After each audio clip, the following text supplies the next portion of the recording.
जय हिंद दोस्तों, स्वागत है आपका अपने YouTube चैनल रेल रिव्यू में।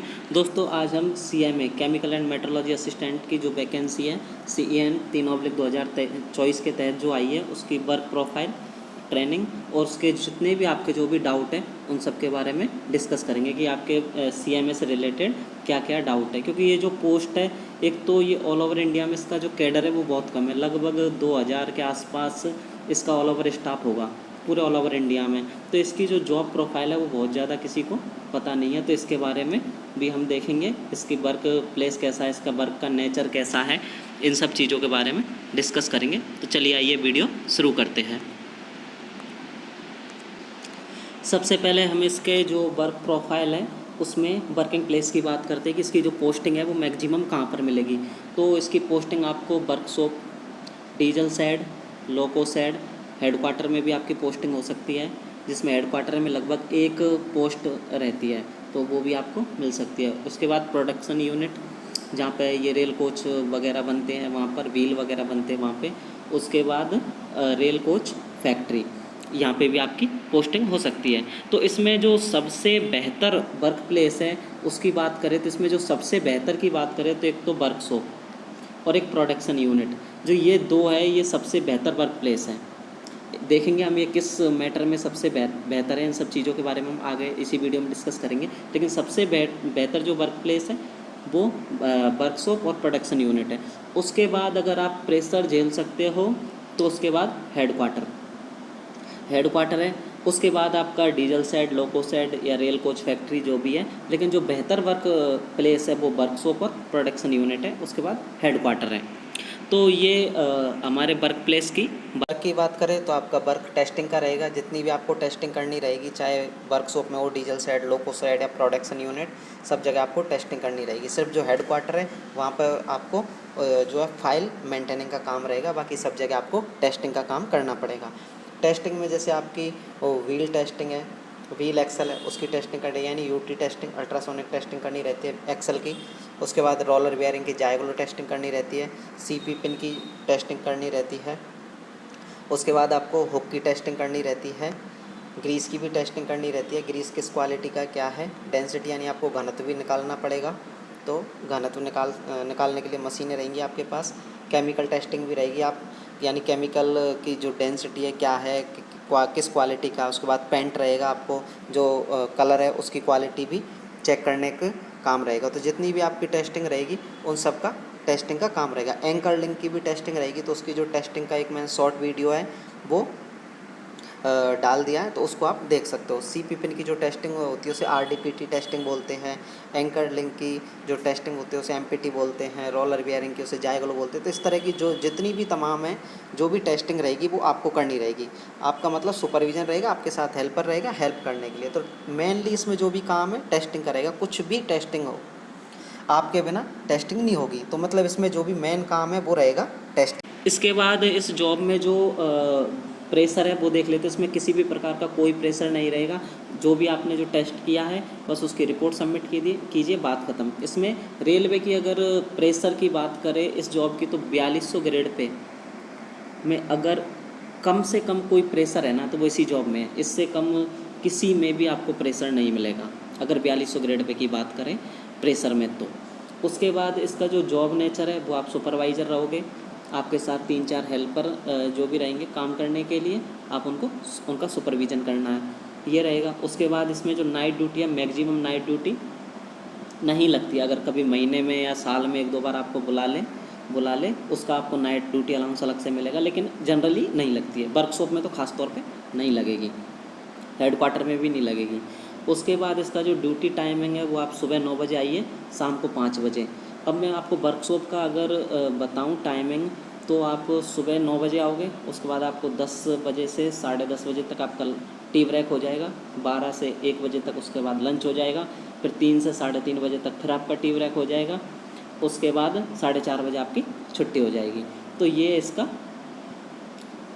ड्यूटी टाइमिंग है। नेशनल हॉलीडे की बात करें तो इसमें जितने भी नेशनल हॉलीडे रहेंगे उनकी आपको छुट्टी रहेगी। ऐसा नहीं है कि आपको दिवाली, होली या ईद पर आपको बुलाया जाएगा और उसका आपको अलाउंस मिलेगा, ऐसा नहीं है। होली, दिवाली, ईद आप अपने घर वालों के साथ मना सकते हो। तो इसमें जो नेशनल हॉलीडे उनकी सबकी छुट्टी रहेगी। तो इस हिसाब से रेलवे की शायद ही कोई जॉब हो जिसमें नेशनल हॉलीडे पे छुट्टी रहे। ये ही जो जॉब है, जो वर्कशॉप वगैरह की जो जॉब है, वो ही ऐसी जॉब है जिसमें नेशनल हॉलीडे पे आपकी छुट्टी रहती है। तो एक तो ये है। इसमें अब हम रिलैक्स की बात करें तो फुल रिलैक्स है, किसी प्रकार का कोई बर्डन, किसी प्रकार का कोई प्रेशर नहीं है। उसके बाद गर्ल्स के लिए ये जॉब बहुत अच्छी है। अपने सुबह 9 बजे आओ, अपने शाम को 4:30 बजे आपकी छुट्टी हो जाएगी। बीच में आप लंच करने के लिए भी जाओगे, तो ये एकमात्र ऐसी पोस्ट है जिसमें आपको इतना रिलैक्स मिलेगा। इसके अलावा रेलवे की अगर बात करें तो 4200 ग्रेड पे में कोई भी पोस्ट ऐसी नहीं है जिसमें आपको इतना रिलैक्स मिलेगा इस पोस्ट के बराबर। उसके बाद आपको छुट्टियाँ आसानी से मिल जाएगी, जबकि रेलवे में छुट्टियाँ आसानी से नहीं मिलती। किसी भी पोस्ट पर हो आपको छुट्टियों के लिए हमेशा प्रॉब्लम रहेगी, लेकिन ये एकमात्र ऐसी पोस्ट है जिसमें आपको छुट्टी की कभी कोई प्रॉब्लम नहीं आएगी। बस इसके जो कुछ माइनस पॉइंट है, क्योंकि ये कोई भी जॉब हो उसके अगर फ़ायदे हैं तो उसके साथ नुकसान भी है। तो इसके जो ड्रॉबैक है या उसके जो अपन नुकसान की बात करें तो वो एक तो इसका प्रमोशन जो बहुत स्लो है। सबसे बड़ा इसका जो नुकसान है इसका प्रमोशन है, बहुत स्लो प्रमोशन होता है इसका। स्लो मतलब आप CMA भर्ती होगे, उसके बाद आप 4 साल या 5 साल CMS बन जाओगे, उसके बाद आपका लास्ट प्रमोशन ये रहेगा CMS। अगर आप गलती से CMS के बाद अगर आपको ACMT बनना है तो एक एग्ज़ाम देनी पड़ती है। वो भी अगर आप अभी जो 150 बंदे रिक्रूट होंगे इस वैकेंसी में, इसमें से मुश्किल से 2, 5, 10 बंदे ACMT बनेंगे बस। तो इसमें जो लास्ट लगभग प्रमोशन है, लगभग लोग CMS पे आके रिटायर हो जाते हैं। इसके बाद आपको प्रमोशन ACMT के लिए गिने चुने बंदों को प्रमोशन मिलता है। तो जो इसका सबसे बड़ा माइनस पॉइंट है इस पोस्ट का वो है इसका प्रमोशन। प्रमोशन इसमें बहुत स्लो है, रेलवे में शायद ही सबसे स्लो प्रमोशन इसमें ही है। तो प्रमोशन वाइज ठीक नहीं है, लेकिन रिलैक्स फुल है। इसके बाद हम और देखते हैं कि जो वर्कशॉप और जो प्रोडक्शन यूनिट है उसमें आपका सैटरडे हाफ डे रहता है और संडे ऑफ रहता है। उसके बाद जो हेडक्वार्टर है उसमें आपकी सैटरडे संडे ऑफ रहता है, लेकिन हेडक्वार्टर का थोड़े से आपको संडे सैटरडे ऑफ तो ठीक है, लेकिन इसमें एक प्रॉब्लम ये है कि वहाँ पे आपको ऑफिसर के साथ काम करना रहेगा, तो उसमें थोड़ा प्रेशर रहता है। आदमी एकदम थोड़ा प्रेशर में काम करना पड़ता है। लेकिन इसका हेडक्वार्टर का फ़ायदा है कि आपकी जान पहचान अच्छी हो जाएगी सबसे, क्योंकि जो भी किसी का भी अगर कुछ भी काम रहेगा तो वो आपके पास ही आएगा। तो हेडक्वार्टर में जान पहचान अच्छी हो जाती है, संडे सैटरडे ऑफ मिलता है। उसके बाद नेशनल हॉलीडे तो मिलता ही है इसमें सारी में ही, लेकिन इसमें जो है थोड़ा प्रेशर रहता है, ऑफिसर का थोड़ा दबाव रहता है काम में, जबकि वर्कशॉप प्रोडक्शन यूनिट इनमें किसी प्रकार का कोई दबाव नहीं रहता। प्रेशर की बात करें तो हेडक्वार्टर में प्रेशर रहता है बस, बाकी और किसी भी जगह पर आपको किसी भी प्रकार का प्रेशर देखने को नहीं मिलेगा। अभी मैं इसकी बात करें ट्रेनिंग की, तो इसमें जो ट्रेनिंग है वो 12 मंथ की यानी 1 साल की ट्रेनिंग होती है, जिसमें आपको 2 महीने के लिए जमालपुर, 1 महीने के लिए RDSO और 2 महीने के लिए HTC लखनऊ में आपकी ट्रेनिंग होगी। तो लगभग 5 महीने ये, उसके बाद आपको 1-2 वीक के लिए कहीं इधर उधर भेज दिया जाएगा, इतना दिन आपको बाहर रहना पड़ेगा। उसके बाद जो बाकी की जो ट्रेनिंग है लगभग 6 महीने या 7 महीने की जो भी आपकी ट्रेनिंग है वो आपको जहाँ पे पोस्टिंग मिलेगी, मान के चलिए आपको लखनऊ पोस्टिंग दी या कहीं पे भी पोस्टिंग दी या गोरखपुर पोस्टिंग दी, तो जहाँ भी आपको पोस्टिंग मिलेगी वहीं पर आपकी ट्रेनिंग के लिए जहाँ पे आपको भेजा जाएगा वहीं पे आपकी ऑलमोस्ट पोस्टिंग होगी। ऐसा नहीं है ट्रेनिंग के लिए आपको गोरखपुर भेजा तो आगरा में आपकी पोस्टिंग दे दी। मैक्सिमम यही होता है कि जहाँ पे आपको ट्रेनिंग के लिए भेजा जाएगा वहीं पोस्टिंग होगी। तो 5 महीने की पोस्टिंग 5 से 6 महीने की ट्रेनिंग बाहर होगी, उसके बाद 5 से 6 महीने की ट्रेनिंग आपकी जहाँ पे पोस्टिंग होगी वहीं पे आपको काम करते हुए सीखना। इसका ट्रेनिंग का जो मेन काम है वो ये है कि आप काम करते हुए सीखिए। तो इसमें ट्रेनिंग होगी 12 महीने की, उसके बाद आपकी एक एग्ज़ाम होगी, एग्ज़ाम में पास होने के बाद आपकी पोस्टिंग हो जाएगी।